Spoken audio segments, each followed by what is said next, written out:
Good morning to you. Welcome to Sunday Supplement, the show where we digest, analyse and debate the sports stories inside the Sunday papers. It is our final show this season before a break for summer, and there is so much to talk about. Here to do just that are Carl Anker from The Athletic. Welcome, Carl. Dominic King from The Telegraph. Good to see you, Dom. And The Sun's Jack Rosser. Welcome to you, Jack. Great to have you all here. Let's see what's making the headlines then this morning. No surprises, one story dominating here. Gabriel's heartbreak is the headline in the Sunday Telegraph after PSG beat Arsenal on penalties to win the Champions League. The Sun calls it Gabriel, with a picture of the Arsenal defender being consoled by Brazil teammate Marquinhos. Same picture on the front of the Observer Sports Supplement. Arsenal's agony is how they describe it. Sunday Times goes with pure agony after Arsenal just miss out on an historic double. And more on Arsenal in the Mirror, and also Slot cops it as Liverpool sack Arne Slot and approach Andoni Iraola.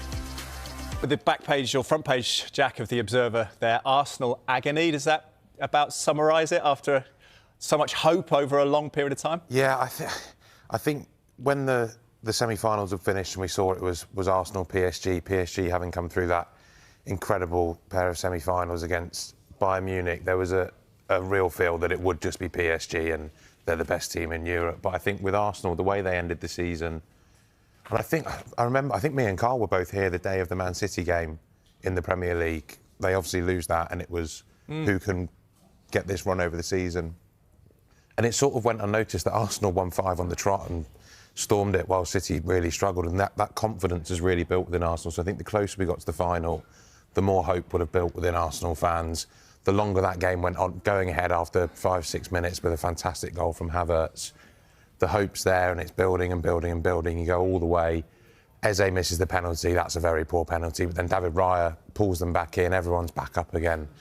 And then for one of their players of the season, arguably their player of the season, to step up and take a penalty like that, it's heartbreaking for them. But I think the general sentiment will be at their parade today that what an incredible season. I remember sort of February, March, everyone's speaking about quadruples, trebles, but given the weight it's been for Arsenal to win a league title, one trophy this year, that trophy this year makes it a fantastic season. So a very difficult night for them and their fans, but I think they'll still look back on the season incredibly fondly. Oh, it's quite incredible, that camera shot, isn't it, behind the penalty takers as they step up. The headline of the Telegraph, Carl, front page of the supplement, Gabriel heartbreak. With the consequences of their choice. They are responsible for their choice. That you can show me my angle, and I go, yeah, I thought that. Then you can show me a different angle, and I go, I wasn't aware of that. If I had to put a pin on the pitch to where I'd want to be for that decision, it'd be exactly where the referee was. He got everything. And then what stunned me is that they showed him the same angle, didn't it? One man's opinion was a foul, one man's wasn't. And in the end, they sided with the one. If you'd have been sent to the monitor there and you were the referee on the pitch and you saw that again, would you have changed your mind? Based on what he showed on the screen, I can't see what changed. I suppose it just puts an element of doubt in your mind, doesn't it? So I suppose as a referee, you've seen it and you've gone, no, definitely not a foul. But then when someone tells you that it is, it's maybe quite difficult to do that. And I think, Sue, that's why the goalkeeper on the ground played such an important factor in this decision process. Yeah. The referee wasn't. And if you watch it, the referee watched it for a long time. But we can talk all day about it, but it's about where do we go from here? How do we make sure we're not in that position, but we're in that position? That's what this week will bring. I just want to get it clarified. OK.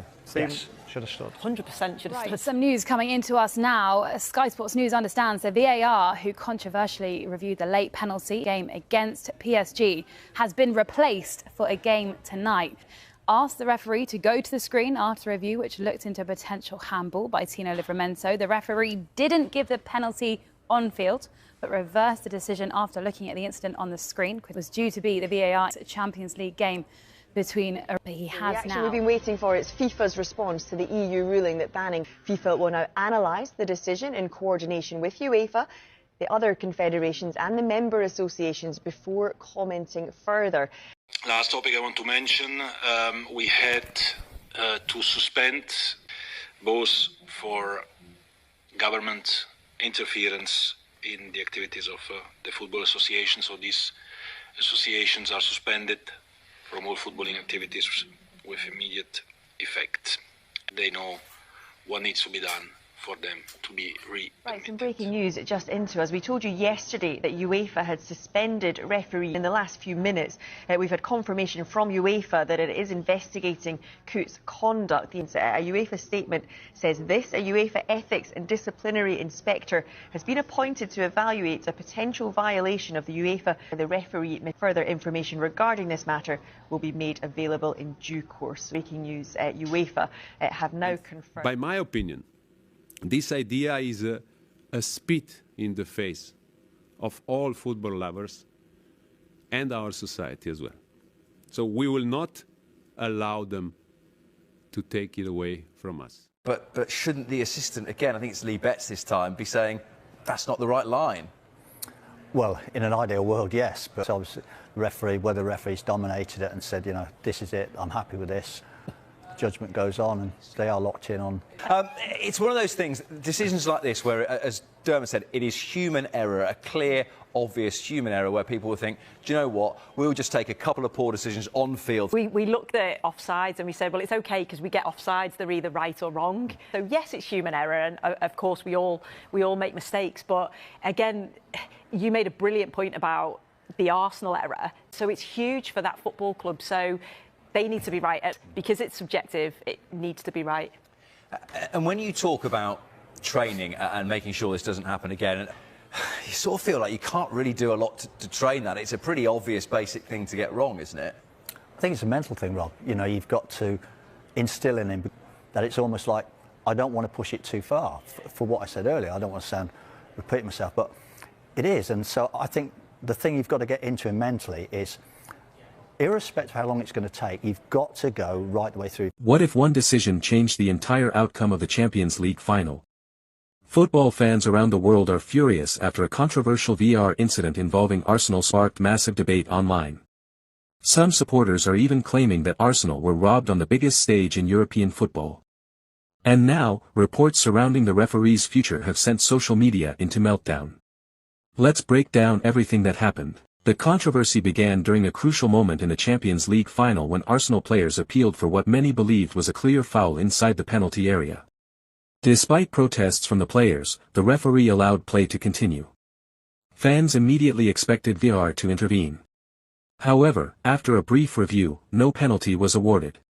The decision left Arsenal players visibly frustrated, while supporters flooded social media demanding answers. Within minutes, clips of the incident went viral across X, Facebook, Instagram, and YouTube. Football pundits also weighed in, with many questioning whether the VAR team had properly reviewed the incident. Some experts argued that there was enough contact to justify a penalty, while others believed the referee made the correct call.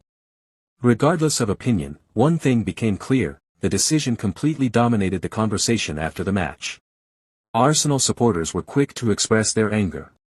Many fans claimed the club had been denied a golden opportunity to change the course of the final.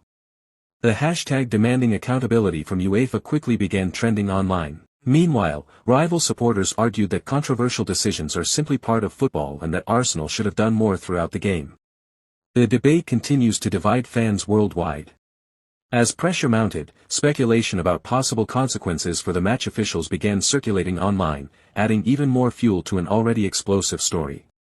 So, was Arsenal truly robbed? Was this another example of VAR failing on football's biggest stage?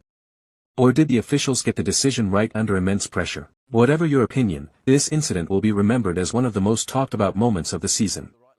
Drop your thoughts in the comments below. Do you think Arsenal deserved the penalty? Don't forget to like, subscribe, and turn on notifications for more football news and breaking updates. Thanks for watching.